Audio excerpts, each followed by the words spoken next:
Yo, this is the Walrus himself from Wax Museum Records, and you're watching Howie TV. What's happening, ladies and gentlemen? You're watching Howie TV with me, Hal, the #1 gun, and I'm here chilling in a lovely part of Sydney with this fella, a well-established producer, DJ, label owner, was great artist. I heard that the Hal guy's on your label. He's incredible. I love that guy. Coolism, yeah. rock on. Please welcome my man Katalyst. How you doing, brother? Good, man. Good. Can't complain. That's the way. A little bit dreary out here today, but you know.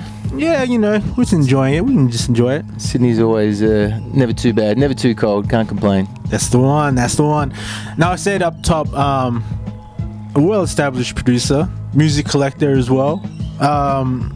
So let's take it back a little bit, because you have been making music for a long time, collecting records for a long time, and I think it's important that people, you know, get to appreciate your background. Nice. Yeah, I probably started collecting records before I started making music, I guess, just through the old man being a bit of a hi-fi enthusiast. That's what he did, was sort of sold hi-fi. Or my stepdad, actually. So yeah, when CDs came out, he was like, "No, they sound crap, son. Don't buy them. They're rubbish." And yeah, just sort of always was stayed on the vinyl buzz. And then yeah, I was sort of already going to Ashwoods and buying jazz and funk records when I first saw a sampler being used by the late and great Il Pickle up at the level above the store at the lounge room. They had a little studio set up there. Fives had bought the S1000, and Pix was rocking it, doing the easy bass stuff that we mentioned earlier off camera. And yeah, I was just like, man, is that how they're making hip hop music? You know, I was just like, what year are we talking? Blew me away. I guess it would have been like 94, 95, yeah, something like that. And we mentioned Next Level Records, Lounge Records, which was before that, and there were other places like Central Station Records. What was that place on George Street? Like, oh man, it was in a mall. That. Yeah, was it Fat Wax? Is that what might it was have called? been? With, I think Blaze used to work there, and there was an English dude that ran it. I think it might have been Fat Wax. Yeah, it was just across from where Oxford Arts Factory is now. Is that what you mean? No, on George Street. Like there's it was in like a mall. Oh yeah, Disco City. Disco City. Yeah, that was well before. Yeah, that was like the first place to buy, you know, or that I knew of, to buy kind of you know, dance music of all descriptions. You know, hip hop was in that category. Obviously, when I released my first record in 2002, there was no urban category in the areas here in Australia. We're, you know, lagging a little bit behind the rest of the world in terms of recognising that stuff. So yeah, it's and it was an exciting time in Sydney with these record stores, because they were like hubs where people actually went, hung out, met each other for the first time. Like you mentioned, you met Ed and Il Pickle and Raul. Yeah, man. And they were cultural centres. Yeah, cultural centres, and today it's really missing, isn't it? Like, I mean, yeah, I mean, there's still a few stores around, but it's sort of you know, it doesn't have the same sort of energy and sort of pull. You know, it was a real, you know, you had to go there every week. I mean, it's the only way to get new music for a start. So if you're passionate about music, you had to do that. Nowadays, if you're passionate about music, you know, and there's still plenty of people that are, but you know, you can just go online and get your fix, or you don't have to physically interact with anyone.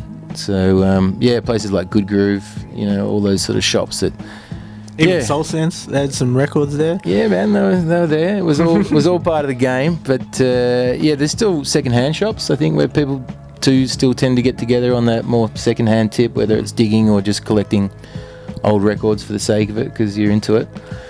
You know, you got Revolve, you know, in Sydney, and you know, a few other spots as well. Pigeon Ground, sort of all around the Newtown sort of area these days. Not much around.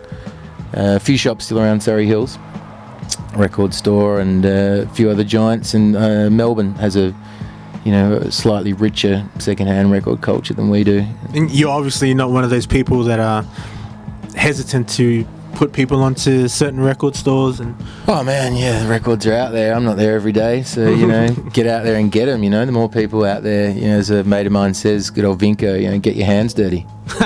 Dusty Fingers. That's it. Bringing us to 2012, you mentioned the new project Quakers with... Quick fast forward. Yeah, quick flash forward.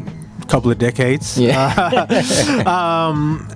Meeting Jeff Burrow of Portishead. Mm-hmm. How'd that come about? Well, I just met Jeff out here, actually. He was just out here on holidays. I think it would have been 98, maybe, so towards the end of 98. I'd just come back from travelling for about a year. Done the Moonrock album. It was my first release of the All Pickle back in the day. And I just happened to meet him through a mutual friend. He was hanging out with a chick I knew. And she was like, I think you guys would get on, you got a lot in common. And, we just started hanging out. I was obviously had a little setup, and, he came round and probably, had a bit of a chuckle. No, he thought it was a good little setup. And, Jeff still uses one of those S1000s that we're talking about. Yeah. It's like, if it's not broke, don't fix it. Fatboy Slim and people like that. And a lot of people still use that old gear because, Pete Rock, Premiere, I'm not sure exactly what those cats are riding on now, but... all those classic records, or a lot of the classic records that they produce, are all still written on that gear. That aesthetic, yeah. Yeah, it's got a certain sound. Like every bit of gear's got a sound. Have a look at a few of them in a bit. But so Jeff and I just became friends really before we did music together. I was obviously a fan, and was keen to learn as much as I could about the whole Portishead phenomenon and the recording of those records and that sort of stuff. About. Sort of 3 years ago, we probably started this Quakers record. Wow, that long ago. Sort of Jeff's, idea. Sort of he came up with the concept of sort of getting 30 plus rappers on the record, and is that the age of the rapper? 30 plus? Yeah, 30 plus. There's actually a lot of real young cats on there, which is really cool to see. But 30 plus in number, in amount of MCs, and. We both obviously have other things going on. He's got Portishead, he's got Beak, which is another side project that he works on. Annika's record, all sorts of different things out of the Invaders stable, and I was doing Space Invaders around that time too, and obviously did another Katalyst record in between as well. So that just sort of boiled away in the background, and with getting 30 people involved, it was it was good to not have any time pressure, just to be able to slowly... Would have been a monster headache. Yeah, to try and do it all in a really short period of time just would have been quite stressful, I guess, and a lot more pressure than it needed to be. And the whole idea of doing that record was just doing it for the music's sake. There was no sort of focus on tracks for radio or MCs that would, get radio play or any of that stuff. It was just about making, the best sort of most rugged sort of record that we could. Sort of felt wasn't really being represented out there by a lot of the hip hop that we were hearing. Turn it up, turn it up. Turn my shit up. The diabolical, they chronicle every move. I'm out here like I got everything to prove. Busta Douglas fighting nothing to lose. In between needles and grooves, I write songs in twos. Cheekbones with crew, settle between relaxed and smooth. Me sweating just a tenth of my max of what I do. Betting on black at the life track. A cruel true meaning of a come.